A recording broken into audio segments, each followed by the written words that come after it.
ఓం శ్రీకృష్ణ జగద్గురు పరబ్రహ్మణే నమః.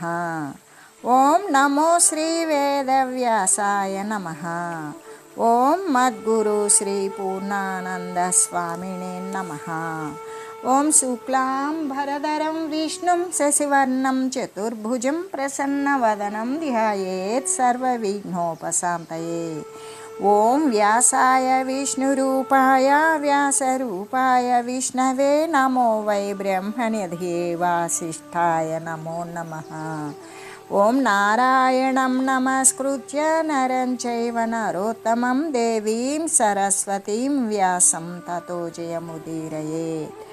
శ్రీ భగవద్గీత దైవాసుర సంపద్విభాగయోగము. అయితే జ్ఞానము లేనటువంటి వారు మాత్రమే తమను గురించి తాము గొప్పగా చెప్పుకుంటారు అని చెబుతూ, అలాగే తమను గురించి తామే గొప్ప పండితులుగా తలంచుకుంటారు. అంతేకాదు ఇతరులను చాలా చులకనగా కూడా చూస్తూ ద్వేషిస్తూ ఉంటారు. సమస్త చరాచర ప్రాణికోట్ల యొక్క శరీరాల యందు కూడా సాక్షి రూపుడై వెలయుచూ ఉన్న పరమాత్మను కూడా వారు ద్వేషిస్తూనే ఉంటారు. వారి యొక్క ఆజ్ఞ ఉల్లంఘిస్తూనే ఉంటారు అని చెబుతూ, వారి వాక్ అయినటువంటి వేదాలను శాస్త్రాలను కూడా, పరమాత్మ వాక్యే కదా వేదాలు కానీ శాస్త్రాలు కానీ, వాటిని కూడా ధిక్కరించే ప్రవర్తిస్తారు.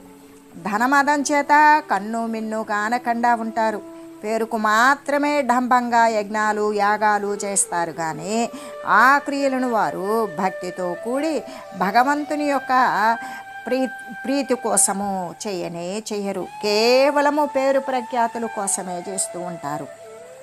అందుకే మామాత్మ పరదేహేషు అంటే తమ దేహమునందు కానీ ఇతరుల దేహాల యందు కానీ ఉన్నటువంటి పరమాత్మను ద్వేషించువారు అని చెప్పడం చేత భగవానుడు సమస్త ప్రాణికోట్ల యొక్క శరీరాల యందు నివసిస్తూనే ఉన్నారు అని కదా మనకి చక్కగా అర్థమవుతూ ఉన్నది. అయితే సమస్త చరాచర ప్రాణికోట్ల యొక్క శరీరాల యందు కూడా సాక్షి మాత్రులై వారు వెలయుచూ ఉన్నారు అనే కదా తెలుస్తూ ఉన్నది. అటువంటి సర్వవ్యాపకమైన సర్వ శరీరాల యందు కూడా ఉన్నటువంటి పరమాత్మను తెలుసుకొనలేక ప్రాణి మరి ఒక ప్రాణిని ద్వేషిస్తూ ఉన్నాడు. అలా ద్వేషించేవాడు ఎదుటివాని యొక్క అంతరంగమున విరాజమానుడై ఉన్నటువంటి సాక్షాత్తు భగవానుడినే ద్వేషించినట్లే అవుతూ ఉన్నది కదా. అదేవిధంగా ఒకరికి ఉపకారం చేసినట్లయితే ఎదుటివారి మానసికమైనటువంటి అంతరంలో ఉన్నటువంటి పరమాత్మను కూడా పూజించిన వాడే అవుతూ ఉన్నాడు కదా.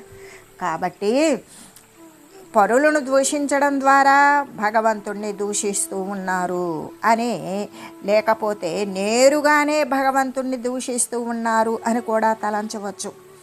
అయితే ఈ కామక్రోధ లోభ మోహ మదమాశ్చరాలు అనబడే దుర్గుణాలను గొప్పగా ఆశ్రయించి ఉంటారని, అలా ఆశ్రయించి ఉండడం చేతనే భగవంతుణ్ణి ద్వేషిస్తూ ఉన్నారు అని కూడా తెలుస్తూ ఉన్నది కదా.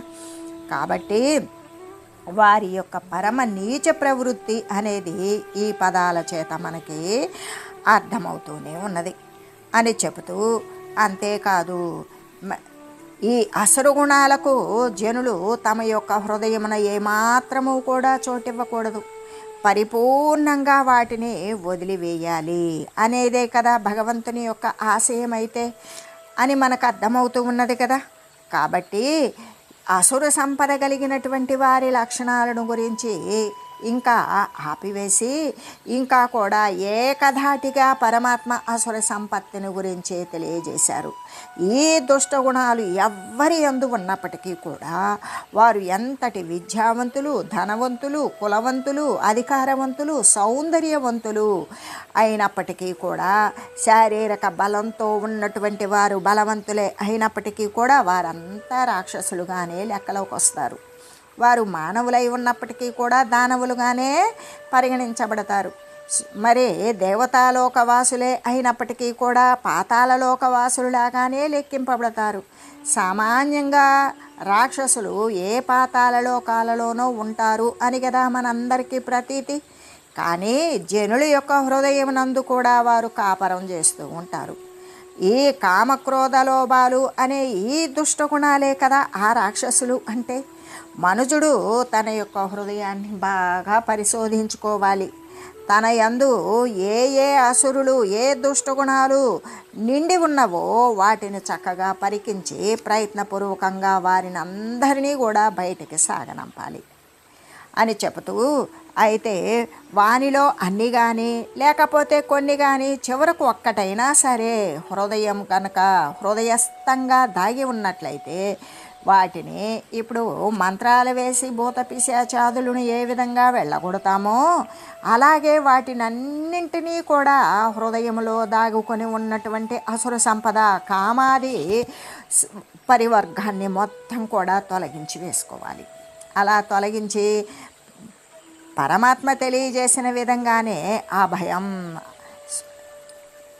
వైరాగ్యమేవా అభయం. ఏది దృశ్య సంబంధమైన దేహ సంబంధమైన యొక్క కోరికలను వదిలివేసినప్పుడు అంతకంటే మిగిలినటువంటి భయం లేకుండా ఉండడం మరొకటి లేదు కదా. కాబట్టి ఆ భయము మొదలైనటువంటి దైవ గుణాలను దైవీ సంపత్తిని కూడా మనం పూర్తి స్థాయిలో పరిగ్రహించాలి.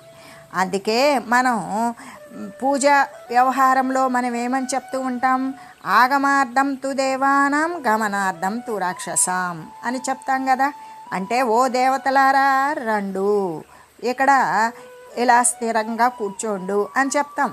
ఓ రాక్షసులారా పొండు, గమనార్థం తు రాక్షసం, మీరు వెళ్ళండి అని ఈ ఆగమ శాస్త్రవాక్యమును అనుసరించి కూడా ప్రతి ఒక్కరము తన యొక్క చిత్తాలయందు ఈ దుష్టగ్రహాలను నిలువరించడం, వెళ్ళగొట్టడం, పవిత్రమైన దేవతలను ఆహ్వానించడం, ఈ రెండింటినీ కూడా చేసి హృదయాలను ప్రతి ఒక్కరి హృదయాలను కూడా దేవతా నిలయాలుగా చేసుకొని పరబ్రహ్మను అనుభూతిని పొందవలసిందే అని చెబుతూ ఇంతవరకు కూడా అసుర స్వభావం కలిగినటువంటి వారి యొక్క లక్షణాలను తెలియజేశారు కదా. ఇంకా ఆ అసురు లక్షణాలు కలిగినటువంటి వారి యొక్క పొందే గతి, ఎటువంటి దుర్గతిని పొందుతారు అనే విషయాలను గురించి తెలియజేస్తూ, తానహం ద్విషతః క్రూర సంసారేషు నరాధమాన్ క్షిపామ్యజస్రమశుభ నాసురేష్వేవ యోనిషు. ఆ ప్రకారంగా సమస్త ప్రాణులలో ఉన్నటువంటి ఆత్మయగు పరమాత్మతత్వాన్ని ద్వేషించేవారు క్రూరులు, పాపకార్యాలనే చేసేవారు, అశుభకరమైనటువంటి క్రియలను నిషేధించిన శాస్త్ర నిషిద్ధమైన కార్యాలను చేసేవారు ఎవరైతే ఉన్నారో వారందరూ కూడా మనుజులలో అధములైనటువంటి వారే కదా. అటువంటి ఆ మనుజాధములను పరమాత్మ జనన మరణ రూపాలైన ఈ సంసార మార్గాలయందే అసుర సంబంధమైన నీచ జన్మలయందే ఎల్లప్పుడూ త్రోసివేస్తారు.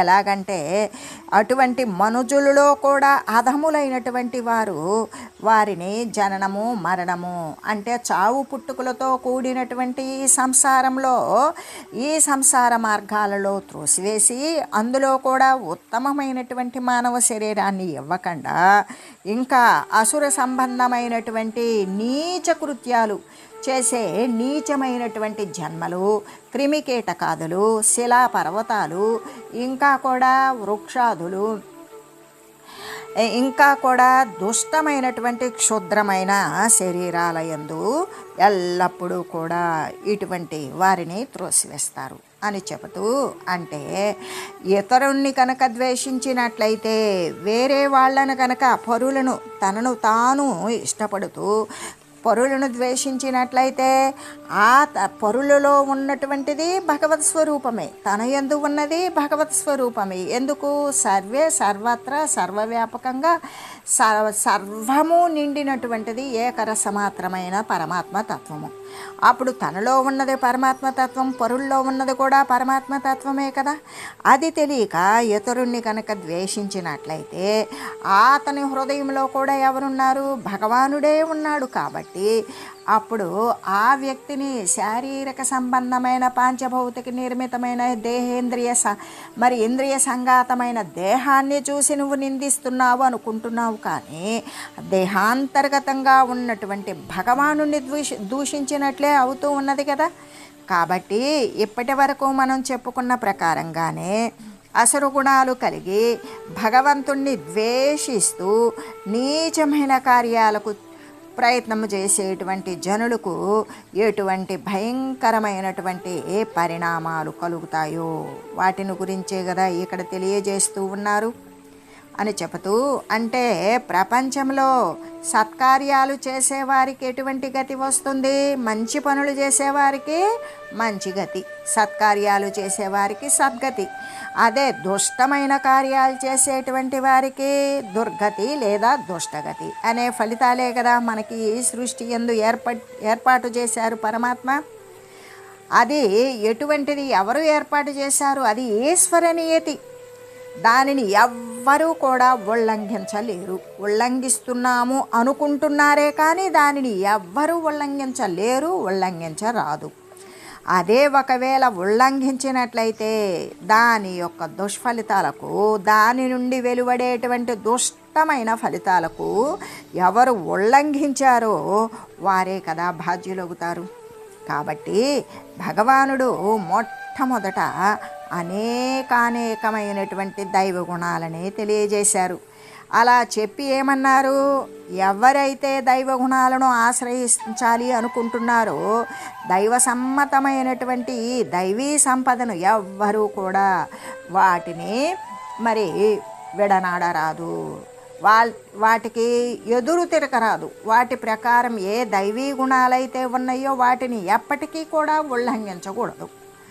అంటే అసుర సంబంధమైనటువంటి గుణాలను ఆశ్రయించేటువంటి వారు దాని ఫలితంగా నీచమైనటువంటి జన్మలనే పొందుతూ ఉంటారు అని చెబుతూ, ఎలాగంటే ఎప్పుడైతే దైవ గుణాలను ఉల్లంఘిస్తారో వారు అసుర గుణాలు ఉన్నటువంటి వారు మాత్రమే దైవీ సంపదను మరి వదిలివేస్తారు, వాటిని ఆశ్రయించరు. అలాంటి అసుర గుణాలను ఆశ్రయించేవాడు అసురగుణాల ఫలితంగానే నీచమైనటువంటి జన్మలను, క్రిమికీటకాది ఇతర క్షుద్రమైనటువంటి అల్పమైన జన్మలను ప్రవాహ రూపము అంటే అవి వస్తూ పోతూ ఉన్నటువంటి ఆ ప్రవాహ రూపమైన ఈ సంసారముననే పుడుతూ చస్తూ పుడుతూ పలు విధాలైనటువంటి యాతనలను అనుభవిస్తూ ఉంటారు, బాధలను. కాబట్టి అసుర గుణాలను ఎవ్వరూ కూడా అవలంబన చేయకూడదు, అవలంబించరాదు. దైవ సంపదనే ఆశ్రయించుకోవాలి. ఈ యొక్క శారీరక రాకపోకలతో కూడినటువంటిది కూడా వదిలివేసి ముక్తత్వాన్ని పొందాలి అని చెబుతూ, తానహం అంటే నేనే వారిని కర్మ ఫలానుసారంగా క్రిములు, కీటకాలు మొదలైనటువంటి రాక్షస మొదలైన నీచమైన జన్మల యందు నేనే పడత్రోస్తాను అని ఎవరు చెప్తూ ఉన్నారు? సాక్షాత్తు పరమాత్మ స్వరూపమైనటువంటి గీతాచార్యులు శ్రీ భగవాన్ శ్రీకృష్ణమూర్తి తెలియజేస్తూ ఉన్నారు. అలా శ్రీకృష్ణమూర్తి చెప్పడం చేత ఆయన ఏమై ఉన్నారు? సర్వ జగత్తుని కూడా నియామకం చేసేటువంటి సర్వజగన్నియామకుడు, సర్వులను శాసించగలిగిన వాడు కాబట్టి సర్వశాసకుడు, సర్వకర్మ ఫలాలకు కూడా మరి ఇచ్చేటువంటి దాత కాబట్టి సర్వకర్మ ఫలప్రదాత, సర్వజీవులను కూడా వాటి యొక్క గతిని నిర్దేశించేటువంటి నిర్ణేత ఆ పరమాత్మే కదా. సర్వజీవగతి నిర్ణేత కూడా ఆ పరమాత్మయే అని కదా మనకు స్పష్టంగా తెలుస్తూ ఉన్నది. అందుకే నారాధమాన్ అంటే మనుజులలో కూడా అధమ స్థితిని పొందినటువంటి ఈ మనుజాధములను, కఠినమైనటువంటి పదాన్ని ఇక్కడ ప్రయోగం చేశారు. మనుజాధములు, నరాధములు అని కదా చెప్తూ ఉన్నారు. అటువంటి మనుజాధములను అనేటువంటి కఠిన పదమైతే ఇక్కడ ప్రయోగం చేశారు కదా భగవానుడు. ఎందుకంటే పాపుల మీద, దైవ విద్వేషుల మీద కూడా అసుర గుణాలను ఆశ్రయించినటువంటి వారి మీద ఎంతటి రౌద్రాన్ని కోపాన్ని వహించి ఉన్నారో మనకు తెలుస్తూ ఉన్నది కదా.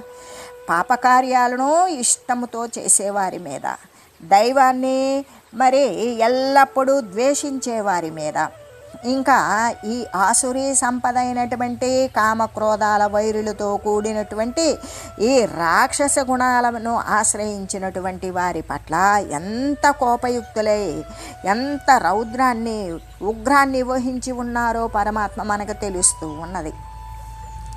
అందుకే వినాశాయ చ దుష్కృతాం అని కదా చెప్పారు.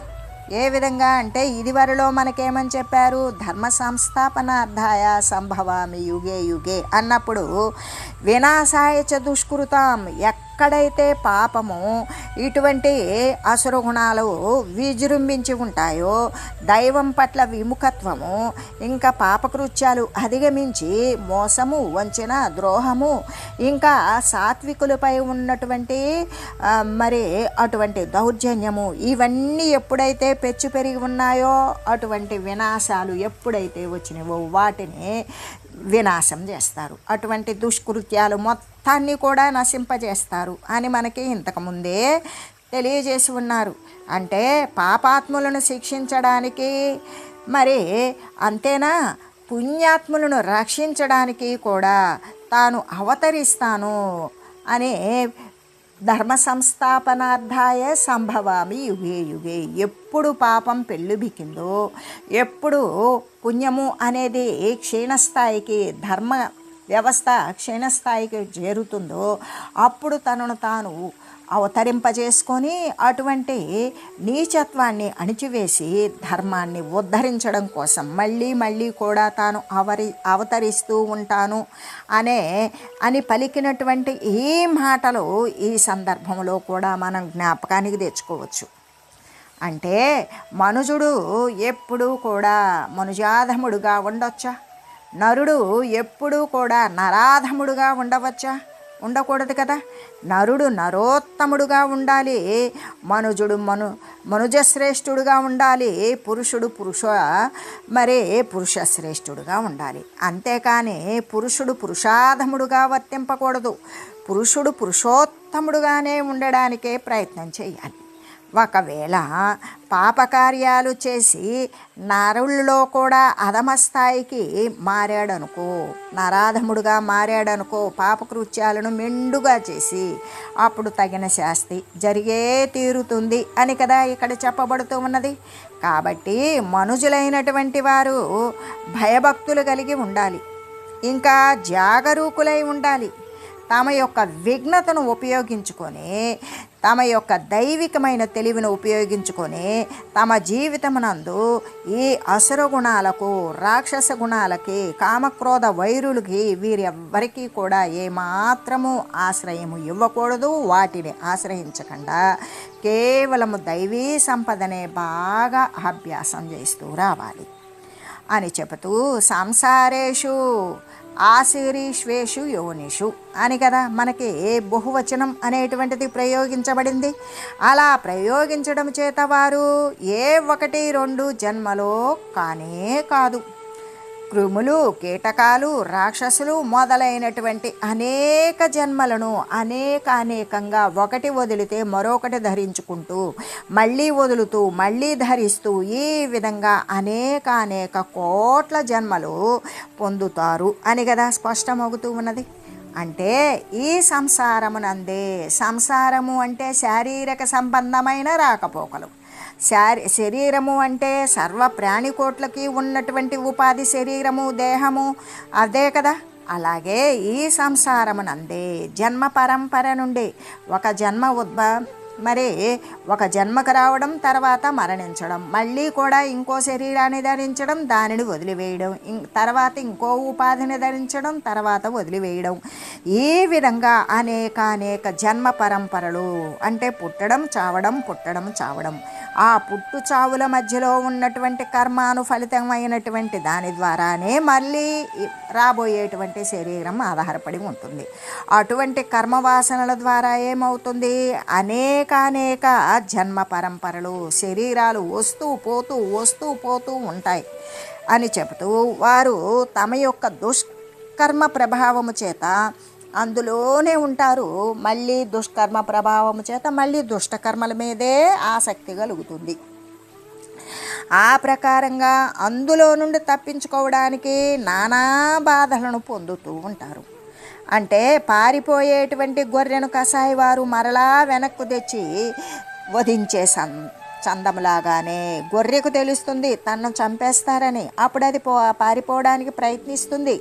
అయినా కూడా దానిని వెంటనంటి దానిని పట్టుకొచ్చి వధించేలాగానే చంపివేసేలాగానే అటువంటి నీచుడు అంటే ఎవడైతే ఈ యొక్క మనుజాదముడు ఉంటాడో అటువంటి నీచులను దుఃఖము నుండి సంసార బంధము నుండి తప్పించుకోదలంచినప్పటికీ కూడా ఈ దుష్కర్మ ఫలితం ఉండేటంత వరకు కూడా భగవంతుని యొక్క ఆజ్ఞ చేత తిరిగి దాని యందే పడద్రోయబడుతూ ఉంటారు అని చెబుతూ, అంతేకాదు మనకి గరుడ పురాణం గనక చదివి ఉన్నామనుకో, ఏ పాపం చేసిన వారు నరకంలో ఏ దుఃఖాన్ని అనుభవిస్తారో బాగా తెలుస్తుంది, తెలియగలుగుతుంది. అది తెలిసిన తర్వాత మరి ఇంకా అటువంటి పాపకృత్యాలను చేయటానికి ఎవ్వరూ కూడా సాహసించరు కదా. అటువంటి దారుణమైన నరక దుఃఖము కానీ క్రిములు కీటకాదులు మొదలైనటువంటి నీచమైన అంటే అల్పమైనటువంటి శరీరాలు, ఆ శరీరాల నుండి ఉత్పన్నమయ్యే దుఃఖాలను కానీ తప్పించుకోవాలి అనుకునేటువంటి ప్రతి మానవుడు కూడా తన చరిత్ర విషయం కోసం కడు జాగరూకుడే మనకు పరమాత్మ తెలియజేసినటువంటి దుష్ట ప్రవృత్తులు అంటే అసుర సంపద ఏమీ లేకుండా చూసుకొని సదాచారంలోనే నిండిపోయి దుష్ట ప్రవృత్తులు ఏవి కూడా లేకుండా చూసుకొని సదాచారము ఏ సత్తు సారవంతమైనటువంటి సర్వము వ్యాపించి ఉన్నటువంటి ఆ పరమాత్మ తత్వం యొక్క ఆచారత్వంలో పరాయణుడై కైవల్య పదాన్ని అలంకరించాలి అని చెబుతూ క్షిపామి అని చెప్పారు. అంటే నేను విసిరి వేస్తాను ఎక్కడ పాపాత్ములను, ఆసుర గుణావలంబులను, ఈ రాక్షస ప్రవృత్తి కలిగినటువంటి వారిని, నీచ ప్రవృత్తులు కలిగినటువంటి పాపకార్యాలు చేసే పాపాత్ములను కూడా నేను ఇసిరి వేస్తాను, అంటే నీచ జన్మల యందే చేర్చివేస్తాను అని చెప్పారు. అంటే అలా నీచ జన్మల యందు చేరుస్తాను అని చెప్పడం లేదు, నీచ జన్మల యందు ఇసిరివేస్తాను అని భగవానుడు పలికారు. అంటే అటువంటి దుర్మార్గుల పట్ల అసలు భగవానుడికి ఎంతటి తీవ్రమైనటువంటి వైఖరి అవలంబించి ఉన్నారో మనకి సుస్పష్టంగా తెలియస్తుంది. ఒక రాయిని కానీ బంతిని కానీ దూరంగా విసురునట్లుగానే పాపులను నరకము మొదలైనటువంటి లోకాలలో నీచమైన, స్వల్పమైన, అల్పమైన, బలహీనమైనటువంటి జన్మల యందు విసిరివేస్తాను అని శ్రీకృష్ణ పరమాత్మ ఇక్కడ సుస్పష్టంగా చెప్పివేశారు. కాబట్టి భగవానుని యొక్క ఆశయం ఏమిటి, జగత్తు యొక్క నియతి ఏమిటి అనేవి తెలుసుకోవాలి. ఈ భగవదాశయాన్ని, జగత్తు యొక్క నియతిని తెలిసి సత్పదమునందు ఉంటూ సత్కార్యాలను ఆచరిస్తూ ఈ యొక్క సత్తు ఉన్నటువంటి మార్గమునే చేపట్టడం అనేటువంటిది విఘ్నుల యొక్క కర్తవ్యం కదా అని చెబుతూ అజస్రం అంటే ఎల్లప్పుడూ కూడా జనుల యొక్క దుష్ట ప్రవృత్తులు ఎంతకాలం ఉంటాయో అంతకాలం కూడా దుఃఖము వారిని వెన్నాడుతూనే ఉంటుంది. నీడలాగానే శోకము వారిని మరి అనుగమిస్తూనే వారి వెంటే ఉంటుంది. ఏ విధంగా శరీరానికి నీడ అనుగమనం చేస్తూ ఉన్నదో, అనుసరిస్తూ ఉన్నదో, అలాగే శోకము కూడా వారిని అనుసరిస్తూ ఉంటుంది. అందుకే మనకు అజస్రం అనే ఈ పదము చేత ఇంత స్పష్టంగా చెప్పబడింది ఎల్లప్పుడూ అని. అంటే కొందరు ఈ విధంగా ఒకవేళ ప్రశ్న చేయవచ్చు, అయ్యా ఈ సంసార బాధలు మాకు ఇంకా ఎన్నాళ్ళు ఉంటాయి అనేటువంటి ప్రశ్నకైతే భగవానుడు చక్కని సమాధానం ఇచ్చేశారు. జనుల యందు పాపము, దుష్ట మార్గము, దుశ్చరితము, భగవంతుని పట్ల మరుపు, అజ్ఞానము మొదలైనవి ఎంతవరకు ఉంటాయో అంతవరకు కూడా ఈ దుఃఖాలు జనులను వదలవు వీడవు అని చెబుతూ, అంటే దుర్గుణాలు ఎల్లప్పుడూ ఉన్నట్లయితే ఈ తాపాలు కూడా ఎల్లప్పుడూ ఉంటాయి. అవి గనక దుర్గుణాలు మొత్తం నశించిపోయినవే ఇవి కూడా పోతాయి అనే పదానికి అర్థంగానే స్వల్పంగా చక్కగా అజస్రం అనేటువంటి పదము చేత పాపాత్ములకి శిక్ష లభిస్తుంది అనే ఈ శాసనాన్ని ప్రపంచం ఎల్లప్పుడూ కూడా అమలునందే ఉంటుంది ప్రపంచంలో అనే భావమే కదా మనందరికీ కూడా వ్యక్తమవుతూ ఉన్నది అని చెబుతూ, అసురు గుణాలు కలిగినటువంటి వారికి దైవం పట్ల విముఖత్వం కలిగి ద్వేషించే వారికి ఎటువంటి ఫలం లభిస్తుంది అంటే, వారు దైవనియతి చేత అసుర సంబంధమైనటువంటి నీచమైన జన్మల యందే మళ్ళీ పుడతారు, చేస్తారు, మళ్ళీ పుడుతూ చస్తూ ఉంటారు. అంటే క్రిములుగా, కీటకాలుగా, ఇంకా కూడా పశుపక్షాదులుగా, రాక్షసులు మొదలైనటువంటి హీనజాతులు యందే వారు జన్మిస్తారు. దుష్కర్మలు అన్నీ కూడా నశింప చేసుకునేటంత వరకు, అంతకాలం వరకు వారు పుడుతూ చస్తూ ఇక నానా రకాలైనటువంటి యాతనలు, కష్టాలు, క్లేశాలు అనుభవిస్తూనే ఉంటారు. అంటే భగవానుడే వారిని ఆయా జన్మల యందు ఇసిరి వేస్తాను అని కదా చెప్పారు. దైవ శాసనమైతే మరి ఎంతకాలం ఉంటుంది అంటే ఎల్లప్పుడూ ఉంటుంది. అందుకే దానిని అజస్రం అని చెప్పారు. అటువంటి అని చెబుతూ, ఓం మంగళం పావన గీతామాత, జయ మంగళం భక్తజనావని బంధ విమోచని, భవభయహారిణి భవ్యదాయిని మంగళం. ఓం మంగళం శ్రీ కురుక్షేత్ర రణక్షోణీ విహారిణే, పార్థసారథి రూపాయ గీతాచార్యాయ మంగళం. ఓం మంగళం మహత్.